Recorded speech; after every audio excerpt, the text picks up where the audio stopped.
नमस्कार भक्तों।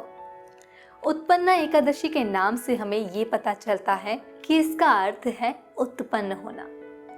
आज के इस वीडियो में हम जानेंगे देवी एकादशी का जन्म कैसे हुआ था और भगवान श्री कृष्ण ने युधिष्ठिर को क्यों उत्पन्ना एकादशी की कथा सुनाई।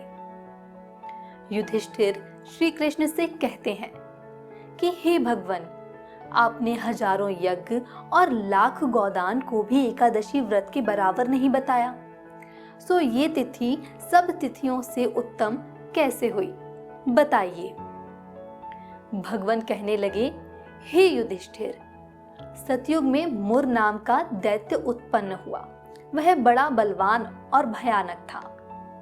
उस प्रचंड दैत्य ने इंद्र, आदित्य, वसु, वायु, अग्नि सभी देवताओं को पराजित करके भगा दिया। तब इंद्र सहित सभी देवताओं ने भयभीत होकर भगवान शिव से सारा वृत्तांत कहा और बोले, हे कैलाशपति, मुर दैत्य से भयभीत होकर सब देवता मृत्यु लोक में फिर रहे हैं। तब भगवान शिव ने कहा, हे देवताओं, तीनों लोकों के स्वामी, भक्तों के दुखों का नाश करने वाले भगवान विष्णु की शरण में जाओ। वे ही तुम्हारे दुखों को दूर कर सकते हैं। शिव जी के ऐसे वचन सुनकर सभी देवता क्षीर सागर पहुंचे। वहां भगवान को शयन करते देख हाथ जोड़कर उनकी स्तुति करने लगे कि हे देवताओं की स्तुति करने योग्य प्रभु, आपको बारंबार नमस्कार है। देवताओं की रक्षा करने वाले मधुसूदन, आपको नमस्कार है। आप हमारी रक्षा करें। दैत्यों से भयभीत होकर हम सब आपकी शरण में आए हैं। आप इस संसार के कर्ता, माता पिता, उत्पत्ति और पालन करता और संहार करने वाले हैं। सबको शांति प्रदान करने वाले हैं। आकाश और पाताल भी आप ही हैं। सबके पितामह ब्रह्मा, सूर्य, चंद्र, अग्नि, सामग्री, होम, आहुति, मंत्र, तंत्र, जप, यजमान, यज्ञ, कर्मकर्ता, भोक्ता भी आप ही हैं। आप सर्वव्यापक हैं। आपके सिवा तीनों लोकों में चर और अचर कुछ भी नहीं है। हे भगवान, दैत्यों ने हमको जीतकर स्वर्ग से भ्रष्ट कर दिया है और हम सब देवता इधर उधर भागे भागे फिर रहे हैं। आप उन दैत्यों से हम सबकी रक्षा करें। इंद्र के ऐसे वचन सुनकर भगवान विष्णु कहने लगे, हे इंद्र, ऐसा मायावी दैत्य कौन है जिसने सभी देवताओं को जीत लिया है? उसका नाम क्या है? उसमें कितना बल है और किसके आश्रय में है तथा उसका स्थान कहाँ है? ये सब मुझसे कहो। भगवान के ऐसे वचन सुनकर इंद्र बोले, भगवान, प्राचीन समय में एक नाड़ी जंग नामक राक्षस था। उसका पराक्रमी और लोक विख्यात मुर नाम का एक पुत्र था। उसकी चंद्रावती नाम की नगरी है।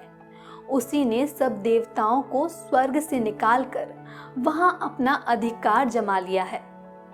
उसने इंद्र, अग्नि, वरुण, यम, वायु, ईश, चंद्रमा, नेत्रत आदि सबके स्थान पर अधिकार कर लिया है। सूर्य बनकर स्वयं ही प्रकाश करता है, स्वयं ही मेघ बन बैठा है और सबसे अजय है। हे असुर निकंदन, उस दुष्ट को मारकर देवताओं को अजय बनाइए। ये वचन सुनकर भगवान ने कहा, हे देवताओं, मैं शीघ्र ही उसका संहार करूंगा। तुम चंद्रावती नगरी जाओ। इस प्रकार कहकर भगवान सहित सभी देवताओं ने चंद्रावती नगरी की ओर प्रस्थान किया। उस समय दैत्य मुर सेना सहित युद्ध भूमि में गरज रहा था।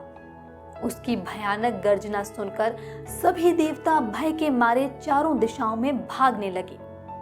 जब स्वयं भगवान रणभूमि में आए तो दैत्य उन पर भी अस्त्र शस्त्र आयुध लेकर दौड़े। भगवान ने उन्हें सर्प के समान अपने बाणों से बींध डाला। बहुत से दैत्य मारे गए, केवल मुर बचा रहा। वह अविचल भाव से भगवान के साथ युद्ध करता रहा।